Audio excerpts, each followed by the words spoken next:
Previously on the chat room with IG and Tosin.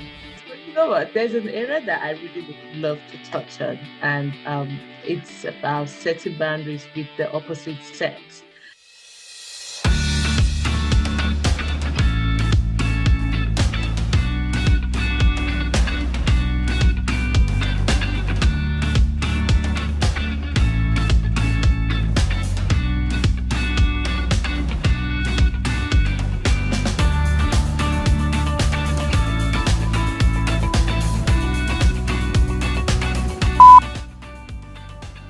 Hello, welcome to the chat room with IG and Tosin. I am IG and I'm Tosin.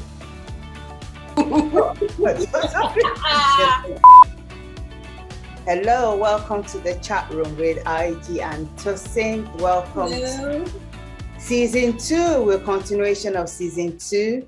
I am Tosin and I am IG. And today we're going to be talking about, do looks matter? Do looks matter? In terms of, we're looking at relationships. So looking at relationship tending to marriage. So when you want to, so those that are married or those that are engaged or those that are still fishing around in the sea with their fishing pole. So what are the criteria? Criteria? Yeah, the criteria. What is the shopping list? Shopping list.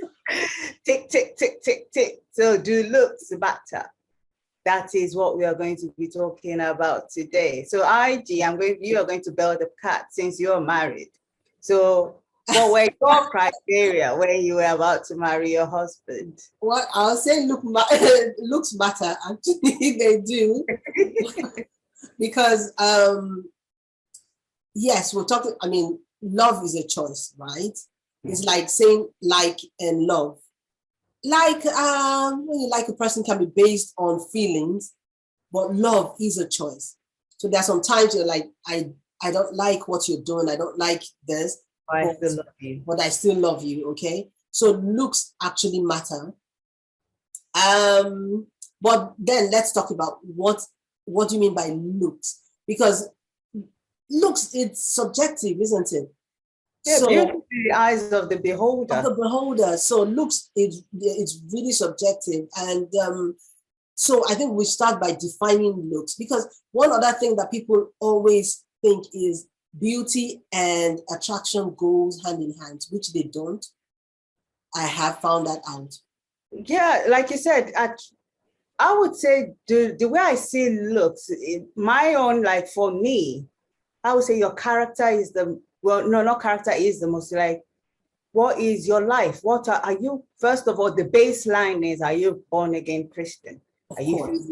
That is the baseline. Anything below, you cannot even be, that is like entry point. Then the next thing is character. I see it like a cake. The cake itself is like your character, while the icing, the fondant, and the cherry on the cream and the cherry on top is the looks. Because I always say this, and you say I'm quite mean, that you can marry a dumb rock. Well, there are those, there are some cakes that don't have the fondant or the bells and whistles. Yeah. Really nice. Yeah, which is what I believe is that character, because you can marry somebody that looks beautiful or very handsome, but the person has a minging character. The person is a sociopath or a narcissist or just downright horrible. But then you've married the person, you open your eyes and like, gosh, this person is beautiful. But then do you notice there are just I've met some people that they were very pleasing to the eye, but their character was just minging. Then after a while, you look at them, and it's as though you can't see the beauty anymore. Exactly. That's what like you look at this person and just like, what in the world happened to you? Yeah. And that's where I say, I like looks, it's not when you look at, if I put it on the scale of preference, then your character is the most important thing. Okay, I was talking about looks and attraction. Yes, you need to be attracted to the person you're getting married to. because there's sometimes you're not like, oh my God, you're just like, really? But that attraction has to be there. That's not based solely on looks. I think it would be wrong to say looks is based solely on physical traits, because you talked about beauty being in the eye of the beholder, right? So people they tie looks to something physical or something in a person. I've heard some guys say, oh, that lady, she is so beautiful, but she is mean, or she doesn't have a very good character, like you say. They find her, pleasing to the eyes, but the other part doesn't make it look. So looks can be tied to, you can see someone who is attracted to someone else and you're wondering, oh my God, what happened? But it's, to you, it's Specsavers. So I think looks would define what's looks, because someone might, if you look at it, what you define as looks or beauty is your perception, actually. Yeah. It's not the other person's. It's not the other person. Yeah. So, it's your perception. Someone might have a lovely nose, but you don't find that attractive. Yeah. Like I would say, like an example I would like, if you look at the Bible with David and Samuel, when David's brother and Samuel went for the looks, the physicality. And he now said, no, man looks on the outward side, God looks on the inside. So that's the way I see that, okay, you might be fine, but meanwhile, you're nasty. In other things. You're nasty, you're mean, you put people down, and it's just like, is that it? So it depends on the beholder, isn't it? When you're looking to get married, for example, so it depends on you, what you want. What are the important things to you? Exactly. If you're saying the person has to be handsome, the person has to be beautiful, what is your definition of handsome? What is your definition of beauty? Because you can find someone who's a handsome man, and he's got money, for example, that could make him handsome to you. That could be the handsomeness. I remember Pastor was talking about someone, and he was counseling a lady, and he was like, you want to marry this man? She said yes. And have you spoken to the Holy Spirit about it? You're at peace? She said yes. So what makes you, want to get married to him? Well, he works in an oil company, sir. He can provide for me and my family. And he's like, is that the peace that you have? So that is the peace. So that's not really the Holy Spirit talking to you. So beauty, and it's subjective, really, it's relative. It is relative, yeah. And the way I like now, like somebody, I think I had a conversation with somebody and it was like, oh, we're talking about, okay, married, the kind of thing. Like, okay, like, what if God tells you to marry something you don't like? I'm like, okay, yeah, it happened in the Bible. Hosea, God told me to go and marry a prostitute. Yeah, that's fine. But I just thought, God is my father. Like, I don't like coconuts. I'm not a fan of coconuts. So anything that has coconut in it, you rarely see me eat it. So it's like saying, okay, my dad knows I don't like coconut. Then that buys me Bounty or buy me coconut, things that have coconut in it. It wouldn't work, because if he loves me and he knows I don't like coconut, why would he now bring me things with coconut to test me, even though I detest coconut with a passion? It's not to test you, is it? God wouldn't do that to his children. That's what I'm saying. When the person was saying that was the analogy I gave. I was like, okay, I don't like coconut, but why would somebody that loves me, says they love me, like my father or my mom, will not buy me Bounty or anything that has coconut in it? But hold on, let me say something to that effect. What if you go to a very expensive and like a world-class restaurant, and they make some meals for you which has coconut inside, but you don't know? Because there are ways, they're different. You might not even know that there's coconut in it, and you love this meal. So that's another way of looking at it. Well, I'm the thing with coconut has a distinctive taste. And but the thing now is, with restaurants and making sure allergens, they will put the ingredients in there. No, we're not going into the technicality. I mean, let's say I taste and I taste the coconut. I was like, ugh. What? There are some ways of masking things. I'll tell you, the first time I tasted squid, I didn't know it was squid. I asked for seafood, and I was like, I would never ever eat squid. Oh my God, blah blah blah. And then they brought this meal, and it was really nice, you know, really lovely. And at the end of the meal, we talked about it, and I found out that there was squid in it, you know. But that's God knows. God knows you.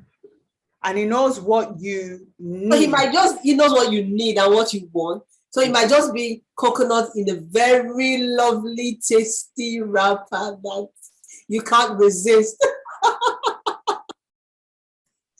Yeah, well, on today, I see the meal with coconut in it.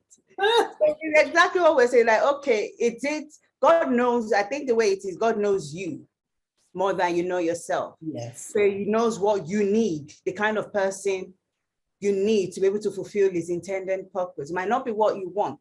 Yes, it might not be. Might not be on your shopping list. Mm-hmm. You might tick all the tickables and it's not what. Yeah, but the thing now is, I don't think God like just fling it in your face. Because I see he is a father. Yeah. Do you understand? We're like, okay, maybe look in this direction. Well, at the end, you always say, oh, thank God I did. Thank God he brought this person, right? You know, because even looking at a platonic relationship, there are some people that, you know, they base their friendships on looks, on the way people look, like, oh, we're together, you know. But there are others that you're like, you meet this person, they might not be your cup of tea in the first few weeks you know them, but later you're like, I'm glad you came into my life, I'm glad you're my friend, because you find that that person is someone who's had your back. So it works in all ways. God knows what we need, and he will supply the need. But it helps though to have a list. So you know what you don't want. No, so, I think like now I would say the list will be more of character. Like now I can't be friends with somebody that is short-tempered. Yeah.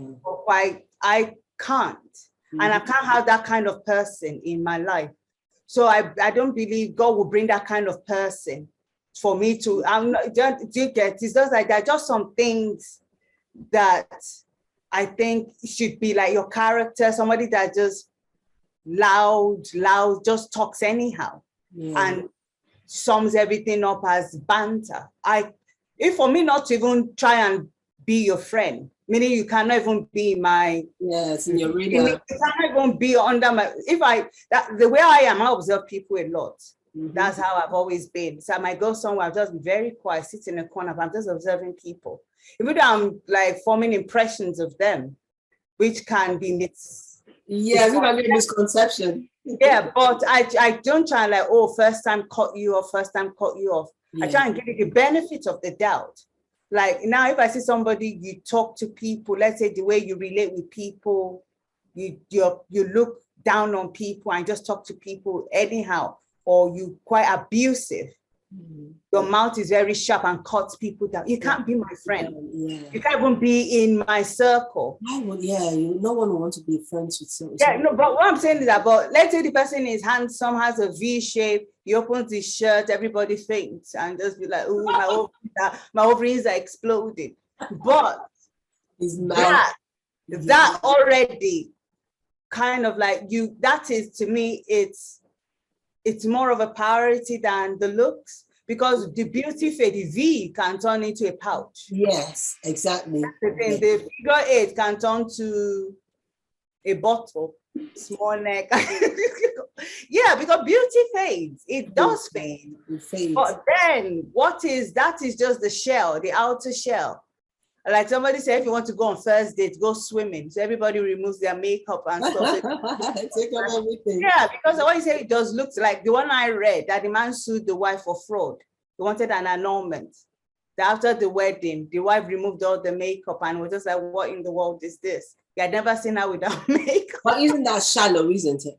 I think that's shallow, isn't it? Well, that's fraud. It's not funny, but Well, I think that's well. is it? It's a But you misrepresentation. haven't answered. Do looks matter?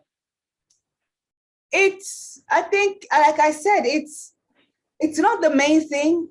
It's there, but it's not the main thing. Like, oh, the first thing you look at the person is just, oh, the person is fine. But you need to get to know the person. The person might be fine, then the person opened their mouth and I just, I know what, just keep quiet. You know, the Bible says the fool is thought to be wise. Wise until yes, exactly. You know what?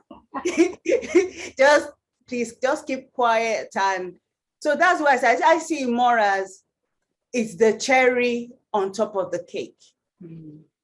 But one thing I'd say as well is not It forgetting. would be nice to have everything, the lump sum, the character filled with the Holy Ghost. And people always, people are not, I'm not a fan of thinking that people are what they are today and are going to remain like that.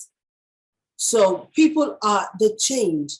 You know, there's some people that you got married to them, they had a very lovely character. They were the sweetest people, the sweetest person on earth. You know, she's really nice, can cook, can do this. And then life happens. And you suddenly find this person, she's like talking back, insulting. Things have happened in maybe 1 year, 2 years, 3 years that she has allowed to change her character. So you take that into consideration as well. Yeah, you do. And I think like what we say is they always say like, what's the role of the Holy Spirit in everything? Yeah. Because the Holy Spirit the story I heard is this lady and the guy, and it was just like every time there was just a check that no. And she just told the guy, you know what, I need to stay away from you for 3 months. And I and the Holy Spirit need to discuss this matter. And this we told her no. She did not even want it. She just said no. She now found out the guy was something else. Later on, the guy was totally the opposite of what he was portraying. So she could have, he had everything. He had the looks, the car, he had everything. It was the perfect package. Yes. But then there was a check. Yes. There's something not right. So even though sometimes does that happen to you? Like everything looks fine on the surface, yes, but you have check to hold on. And it's just like no. And the next thing is you now realize why, even though it looks as though this is the opportunity of the lifetime, you need to do this. People are telling you, what in the world are you doing? But it's just like, no. Then you now find out later the reason why the check was there. You're like, God, thank God. Yes. Not that. So I believe that the Holy Spirit knows you. He knows you more than you know yourself. Yes. He knows this person. And he knows whether you are he sees ahead. You are seeing now. Yes. He's seeing the 20 years when life comes. And both of you get to stand together. Yes. The onslaught. Or both of you is going to divide and conquer. Like he said, the person that is embittered. So that is when you are now like, okay, dear Holy Spirit, this person looks like the dream, the fantasy, but you know this person more than I know. You know our future. What are you saying regarding this person? I don't want to see beyond the look, because the person might put up a front throughout. Exactly. Until you get in until you marry and you're not like, oh my goodness, what in the world did I just do? And let's say, so that's why I say your character matters. Looks are there, but just like yeah, looks matter, but it's not the end all be all. Oh yes, I know what you mean. But yeah, it's just like, is this person receptive to the Holy Spirit? Is this person teachable? Or this person is hard? Looks is always, because all that you're going to have to find out when you're getting to know the person. But the first thing that always comes to mind, I think, no matter that's the package. It's like saying the box, the gift box, the yes. box, until you open it before you see what's in there. Yes, then you can make your decision, because the first thing you always know, you have to notice a person before you go into let me know this person more. we like it or not, that happens to everyone. Yeah, because that's what you see. That's But the it's first always thing. something that stands out for you. It could be the person's eyes, it could be the person's height, it could be the person's skin color, it could be the person's, there's a physical trait. Yeah. There's a physical trait. There's some people that are not very, they don't look very handsome, but the way they speak is really nice. I just voice. Just close your eyes and just speak. Yeah, just keep talking. Just keep talking. Oh, thank you so much for joining us today. We know we made it a bit light-hearted, but it is very important topic because we are making life decisions. You should not just make life decisions on physicality or just on looks. Character, the person, and bringing the Holy Spirit, making the Holy Spirit the top and the center because he knows you and he will guide you and lead you into. Say, you shall hear a voice behind you saying, this is the way, walk ye in it. And it will be the voice saying, not this guy, maybe, or not this girl. So thank you for joining us today. We're glad you stayed with us, season 2. And we hope to see you next time on our next interesting topic. So from me, have a wonderful day, wonderful week, wonderful life. And from IG, see ya. And make sure to like and share all our pages, all the links to be showing on the screen. So see you later. Bye. Bye. Next time on the chat room with IG and Tosin. How do you keep your authenticity? How do you remain true to what you believe?